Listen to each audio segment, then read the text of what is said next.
Okay, this is to show how I did the installation of the backup camera for my 2004 Toyota Sequoia. I went with this style of backup camera just because I think it looks the most factory, which I liked. Not a big fan of the license plate frame styles or the ones with the hinge, just because I don't know, they don't look don't look as nice, don't look as clean, in my opinion. Those are probably a little bit easier to work with, but this is the style I went with. So how I figured out placement for this one was I cut out a little template of the footprint, and left side, right side, doesn't matter, but I used that to help to figure out where I wanted to drill the hole for the installation of the camera. Okay, so once you get your hole drilled, you can start to feed the signal cable through. You do need to drill through the plastic of this piece here, which you can get off to get the installation all neat and tidy behind it. And then I routed the wires, or sorry, that one signal wire, following the same path that the license plate lights would take. Okay, routing of the signal cable. Just zip tied it to the existing wires for the license plate lights. Then it runs in there. Then after that, routed it here along the same cables that were there from the factory, making sure you keep everything out of the way of the travel path for the sliding back mirror. So use some zip ties to get in there really tightly to avoid any issues with that. Then pulled it through here.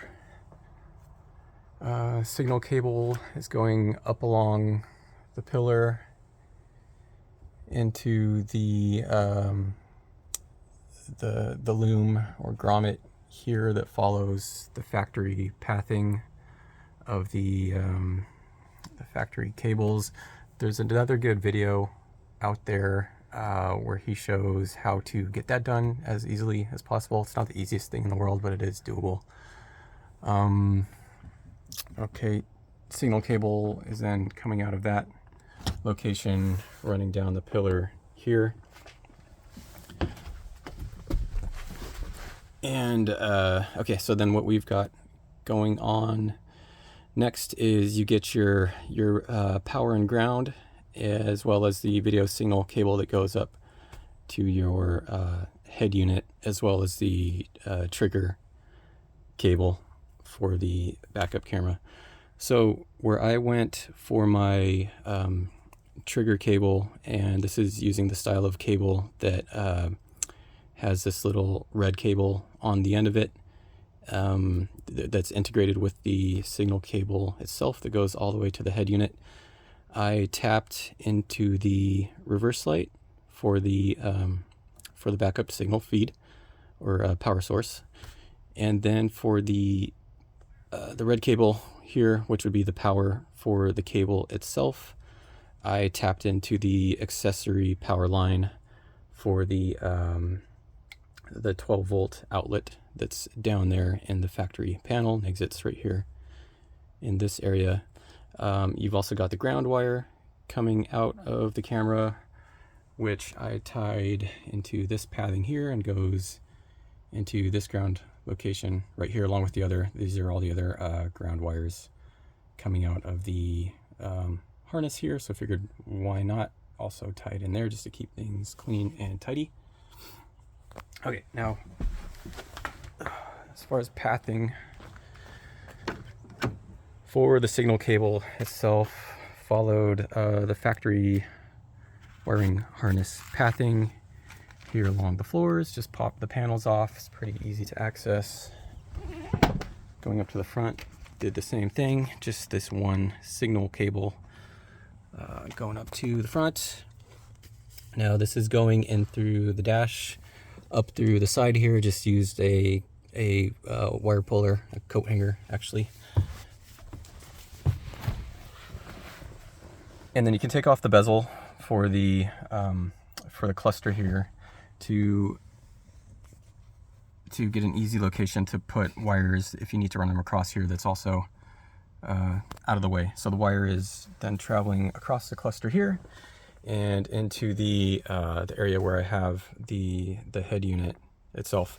So as far as plugging into the head unit itself, you've got the backup camera signal cable that goes in here onto the location that's provided on the back of the head unit. In this case, I have a Sony.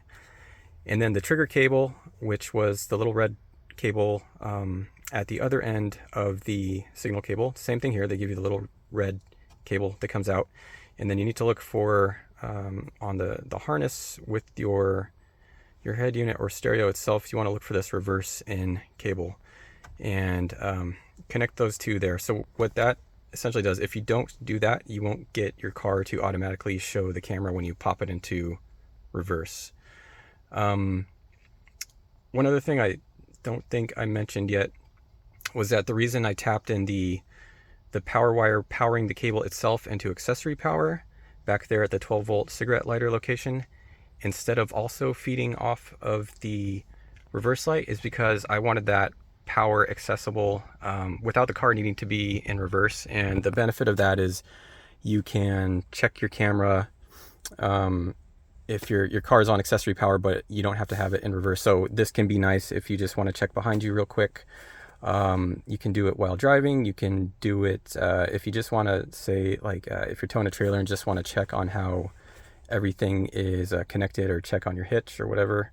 It can be handy for some situations like that. So that was how I did the install as far as wiring. One thing I did forget to mention is that I had to purchase an extension of the cable that comes out of the camera itself, because you're eating up quite a few feet in feeding it from that side of the door over to here, and then going back up the pillar into this part of the hatch, and then all the way down there again. Wasn't long enough with what they provided with the camera kit as I bought it. So I will provide a link to the extension that I used for that in the description in case anybody's curious to see which ones I used. But that's in a nutshell how I did it. Yeah, like I said, there's some other good videos out there on YouTube already, but they were all done a little bit differently as far as I could tell. And so I wanted to throw this up there in case it helps anybody out. All right, thanks for watching.